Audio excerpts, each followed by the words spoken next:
Good afternoon. It's story time again with Angelina Murray. Today's story is The Dragon's Pearl, and it's from a collection called Tales from Around the World.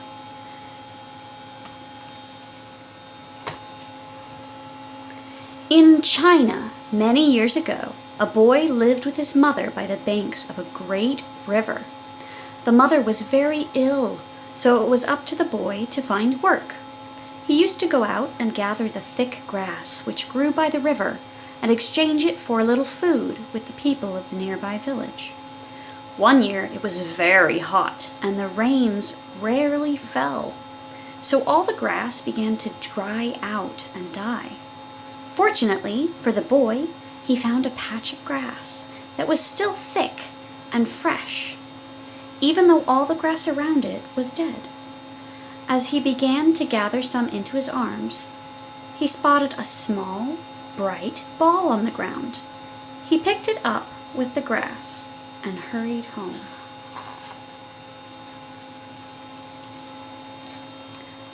"This looks like a dragon's pearl," thought the boy. "I've seen a dragon carrying one of these in his mouth in the paintings on the temple walls." In those times, dragons were not feared. On the contrary, they were respected, for they had the power to make the rains come, which was good for the crops. Thrilled with his discovery, the boy raced home. He showed his mother the pearl and said, "Mother, look what I found while I was out harvesting the grass. Hide it somewhere safe, and I'll go off to sell it tomorrow." As the rice jar was nearly empty, his mother put the pearl in that. The next day, when the mother went to fetch the pearl from the jar, she had a huge surprise. The jar was full to the brim with rice. "How can this be?" she cried, showing her son. "It's the dragon's pearl," said the boy. "It had made all the grass grow where I found it. Now it has made the rice multiply because you put it in the rice jar. That must be the way with dragon's pearls." That night, the mother put the pearl inside her purse. When they awoke the next morning, it was bursting with gold coins.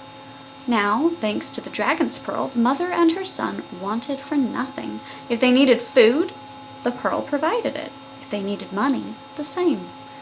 Being good people, they made sure that their neighbors benefited from their fortune. The village did not go hungry that year, even though the lack of rain ruined the harvest. However, the mother was unable to keep a secret. She told the story of the pearl. Some people in the village were jealous of the mother's good fortune, for there are those who cannot abide seeing others more happy than themselves. "We should have that pearl," they said. And one evening they banded together, armed themselves with clubs, and went to the house of the mother and her son. "Give us the dragon's pearl," they cried. They pushed the mother aside and began to ransack the house. This made the boy so angry that he swallowed the pearl rather than hand it over. Immediately, he began to burn up inside. He quickly drank some water to try to ease the pain. "More, more," cried the boy. "It burns, it burns." His mother handed him a big pitcher of water, which he drank in one gulp. But the boy was still thirsty. He dashed to the riverbank and stuck his head in the river and drank and drank. All of the people of the village came to see what was going on. They couldn't quite believe their eyes. As the boy took huge gulps of the river, the sky suddenly turned black as huge clouds rolled in from all sides. The sky lit up as lightning forked from cloud to cloud. Big, heavy drops of rain began to fall to the ground. The villagers fell to their knees in thanks. With all of their faces to the sky, the villagers did not notice what was happening to the boy. 2 long horns had sprouted from his head, and his body was stretching longer and longer. Not only that, he was now covered in scales like a fish. He sprouted claws at the ends of his hands and grew fearsome teeth in his long face. With a beat of his new wings, the boy flew into the air. He had turned into a dragon.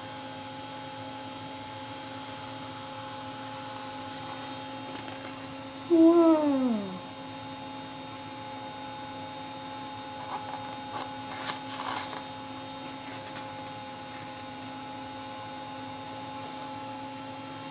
His mother cried out for the boy to come back, but there was nothing that could be done. The pearl had changed the boy, and there was no amount of love in the world that could change him back. The boy wept in sorrow, and his tears fell to the ground and filled the river below.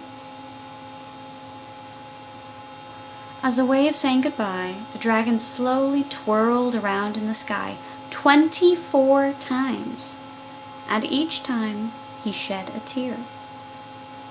Each of these tears formed a small lake when they fell to the ground, and these lakes still exist to this day.